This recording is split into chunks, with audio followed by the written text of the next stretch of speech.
بسم اللہ الرحمن الرحیم نحمدہ و نصلی علی رسولہ الکریم۔ آج کی مجلس میں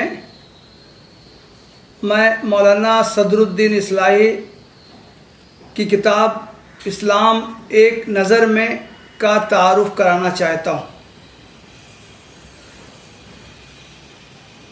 مولانا صدر الدین اصلاحی 20ویں صدی کے بڑے مفکروں میں سے ہیں، جو حیثیت جماعت اسلامی میں مولانا سید ابوالعلا مودودی کی ہے، ٹھیک وہی حیثیت جماعت اسلامی ہند میں مولانا صدر الدین اصلاحی صاحب کی ہے۔ انہوں نے متعدد فکری موضوعات پر بہت قیمتی اور اہم لٹریچر پیش کیا ہے۔ ان کی کتابوں میں فریضہ اقامت دین، اساس دین کی تعمیر، معرکہ اسلام و جاہلیت، دین کا قرآنی تصور، نکاح کے اسلامی قوانین اور دوسری بہت سی اہم کتابیں۔ اسلام ایک نظر میں یہ کتاب مولانا نے 1961 میں اس کی تالیف کی تھی۔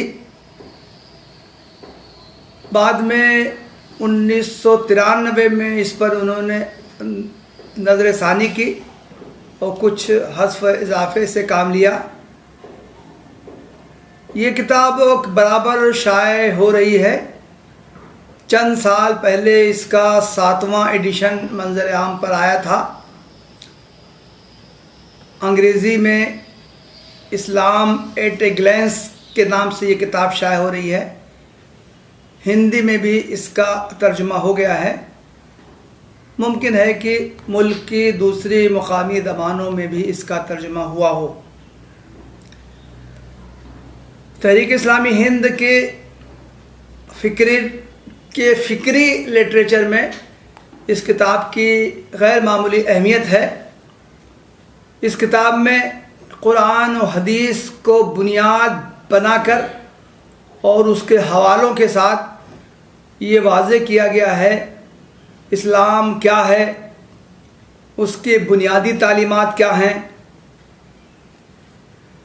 اس سے کیا دنیاوی برکتیں حاصل ہوتی ہیں، اسلام اور دیگر مذاہب میں کیا فرق ہے۔ ان سوالات کا جواب دینے کی کوشش کی گئی ہے۔ یہ کتاب 9 ابواب پر مشتمل ہے۔ میں بہت اختصار کے ساتھ اس کتاب کے مشتملات کا اس وقت تعارف کرانا چاہتا ہوں۔ باب اول کا عنوان ہے اسلام کا بنیادی مفہوم۔ اس میں مولانا نے یہ واضح کیا ہے کہ اسلام کے معنی اطاعت کے ہیں۔ اطاعت کی 2 صورتیں ہیں، ایک تو تکوینی اطاعت، دوسرے تشریعی اطاعت۔ تکوینی اطاعت کا تو مطلب یہ ہے کہ دنیا کی ہر چیز، کائنات کی ہر چیز اللہ تعالیٰ کی اطاعت کر رہی ہے، اس کے حکموں کی پابند ہے، بے چوں چرا اس کے احکام کو بجا لا رہی ہے۔ تشریعی اطاعت کا مطلب ہے کہ انسان کو اللہ تعالیٰ نے انہیں اختیار دیا ہے کہ وہ بھی اسی طرح اللہ کے احکام پر عمل کرے، البتہ اس کو آزادی ہے، وہ اس سے روگردانی بھی وہ کر سکتا ہے۔ اس کے سامنے یہ واضح کر دیا گیا ہے کہ اگر وہ اللہ تعالیٰ کے احکام کی اطاعت کرے گا تو اس کا اجر پائے گا، اور اگر اطاعت وہ نہیں کرے گا تو اس کو سزا بھگتنی پڑے گی۔ دوسرے باب کا عنوان ہے بنیادی عقائد۔ اس باب میں ایمانیات کی تشریح کی گئی ہے۔ ایمان باللہ، ایمان بالآخرہ، ایمان بالانبیاء، ایمان بالکتب، ایمان بالملائکہ اور ایمان بالقدر۔ یہ جو ایمانیات اسلام کے جو ہیں ان کی اس میں تشریح کی گئی ہے۔ تیسرے باب کا عنوان ہے بنیادی اعمال۔ اس میں توحید کے ساتھ جو ارکان اسلام ہیں، نماز، زکوٰۃ، روزہ اور حج کی تشریح کی گئی ہے۔ دین میں ان کا مقام بیان کیا گیا ہے اور اس کے بنیادی اس کے جو احکام ہیں ان کی وضاحت کی گئی۔ باب چہارم میں اسلام کے نظام حیات کی وضاحت کی گئی۔ مولانا نے ابتدا میں دیگر تصورات کی طرف اشارہ کیا ہے۔ کچھ لوگ جو ہیں وہ رہبانیت کے قائل ہیں، کچھ لوگ یہ سمجھتے ہیں کہ اسلام کا خطاب صرف فرد سے ہے، ہر فرد سے مطلوب ہے کہ وہ دین کی تعلیمات پر عمل کرے، اجتماعیت مقصود نہیں ہے۔ مولانا نے ان تصورات کا تذکرہ کر کے ان کا رد کیا ہے اور انہوں نے یہ بیان کیا ہے کہ اسلام اپنا اجتماعی نظام چاہتا ہے، اس کی تمام احکام اجتماعیت کو پیش نظر رکھ کر دیے گئے ہیں۔ چنانچہ مولانا نے بہت تفصیل سے اسلام کا روحانی نظام، اخلاقی نظام، آئلی نظام، معاشرتی نظام، معاشی نظام، سیاسی نظام اور قانونی نظام، ان نظاموں کا تذکرہ کیا ہے اور ان کی تفصیلات بیان کی۔ پانچواں باب دین و سیاست کے عنوان سے ہے۔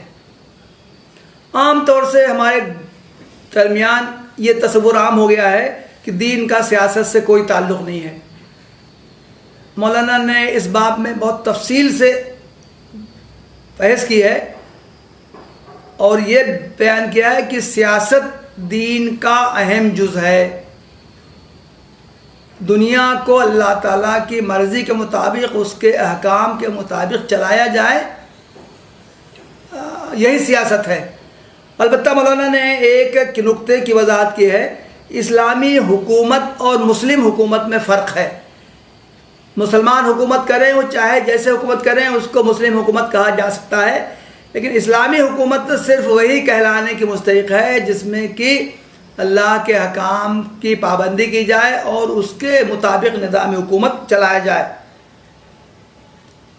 چھٹے باب کا عنوان ہے شریعت اور عبادت۔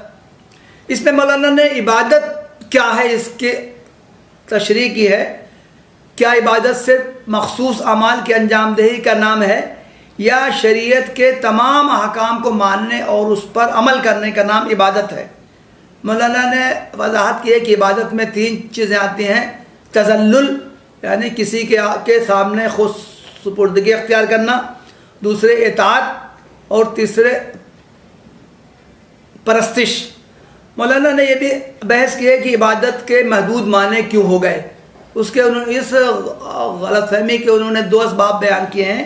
ایک یہ کہ دوسرے مذاہب میں عبادت کا محدود تصور پایا جاتا ہے، یہ تصور مسلمانوں میں بھی در آیا ہے، اور دوسری بات یہ کہ اسلام کی مخصوص عبادتوں میں جو ظاہری کشش ہے اس کی وجہ سے لوگوں نے اسی کو کل سمجھ لیا ہے۔ ساتواں باب ہے اسلام اور دیگر مذاہب اور نظریات۔ اس میں مولانا نے خاص طور سے وحدت ادیان پر تفصیل سے بحث کی ہے۔ جو لوگ یہ کہتے ہیں کہ نہیں تمام مذاہب ایک ہی ہیں، سبھی ایک منزل تک پہنچانے والے ہیں، مولانا نے اس نظریے کی سختی سے تردید کی ہے اور یہ کہا ہے کہ نجات کے لیے اسلام کی پیروی ضروری ہے۔ ایک اللہ کو ماننا اور حضرت محمد صلی اللہ علیہ وسلم کو اس کا رسول ماننا یہ ضروری ہے، اس کے بغیر کسی کی نجات ممکن نہیں ہے۔ 8ویں باب کا عنوان ہے امت مسلمہ کی ذمہ داری۔ مولانا نے لکھا ہے کہ امت کی ذمہ داری ہے شہادت حق کی گواہی دینا۔ انہوں نے شہادت کی 2 قسمیں بیان کی ہیں: قولی شہادت یعنی آدمی اپنے زبان سے اس کا اقرار کرے، اس کا اعلان کرے، اور عملی شہادت یعنی آدمی اپنے عمل سے اس کی گواہی دے۔ اور کتاب کا 9واں اور آخری باب اسلام کی دنیاوی برکتیں. اس میں مولانا نے یہ واضح کیا ہے اسلام پر ایمان کے نتیجے میں انسان کی آخرت تو کامیاب ہوتی ہی ہے، آخرت میں تو اس کو نجات ملتی ہی ہے، لیکن اس کے نتیجے میں دنیاوی برکتیں بھی حاصل ہوتی ہیں.